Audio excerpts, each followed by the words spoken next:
కలుపుతుంటే ఎందుకంటే లాయర్ గీత తను చేసినవేవి చిన్న తప్పులు కాదు.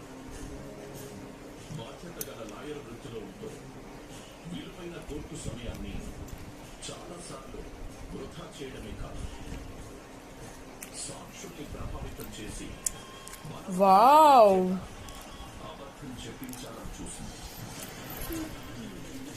స్టాప్ తల్లి, స్టాప్ అమ్మా, స్టాప్.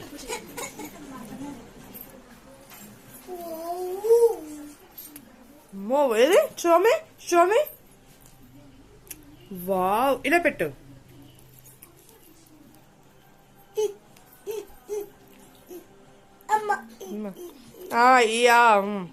నాకొద్దు నేను అమ్ముతున్నాలే.